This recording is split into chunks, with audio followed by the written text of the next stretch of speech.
Plus, today, Governor Phil Bredesen issued an enforcement order against TVA regarding cleanup of the recent coal ash spill near Harriman and Kingston. Water samples from the spill site are testing as safe, but the community still has a long way to go. Fox 13 Daily Cowman traveled to Harriman. She joins us in the studio with more of those amazing pictures and stories. Amy?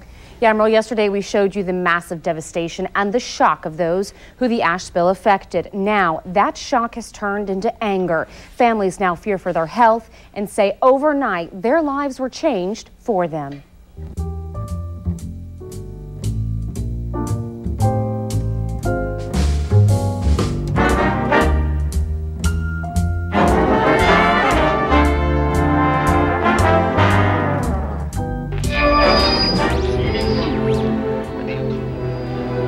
My daughter saw the tidal wave, and then we heard the crash.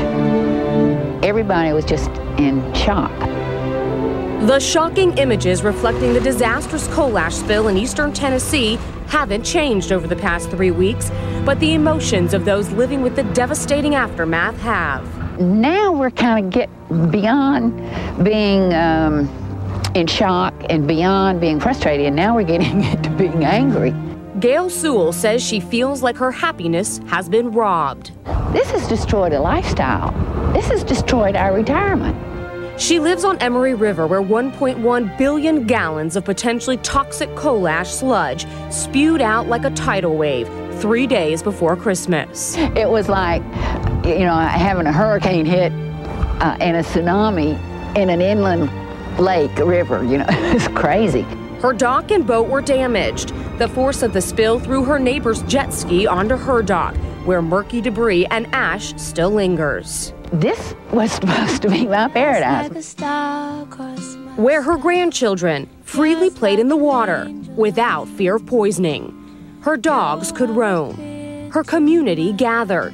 It's a relaxation place they worked their whole lives for. We bought this house to retire here, to live on the water.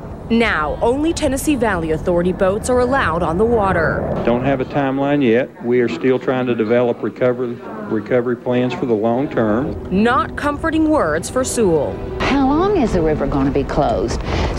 Can we wait out a year, or is it going to be 3 or 4 years? I mean, we can't even get the data to make an informed decision. The property damage is the least of the concerns for the residents on this side of the lake. What really scares them is the air quality, and not just the debris on top of the water, but the quality of it now and in the future. Coal ash contains heavy metals like arsenic, lead, and mercury. TVA, along with the Environmental Protection Agency and the Tennessee Department of Environmental Conservation, say all tests are meeting acceptable standards right now. But they say that could change. There needs to be some further study about the potential threats to the residents. Sewell's husband, Bill, has respiratory problems, and now his breathing the air around her home scares him. If that ash dries out, this wind tunnel effect that we're having is going to blow that all over into this neighborhood. Says many other questions remain unanswered. Will TVA be forced to clean up the ash from the river, or will residents be left with the mess and constant fear of what's lurking in the water? What they want to do is just block it off and turn that into another dump. She says TVA has met with families to take their questions, but they aren't giving any concrete answers, which she says isn't good enough since it's her life savings that's been destroyed. Who wants to buy here? If, God forbid, we have to sell out and leave, who wants to buy here?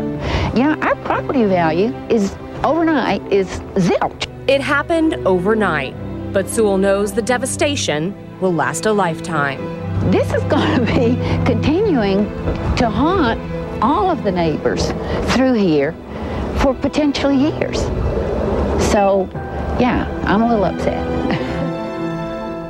Just today, I got an email from Sewell saying people are already getting sick in her neighborhood, including her husband who's having breathing problems. We're going to follow up with them. Now, tomorrow on Fox 13.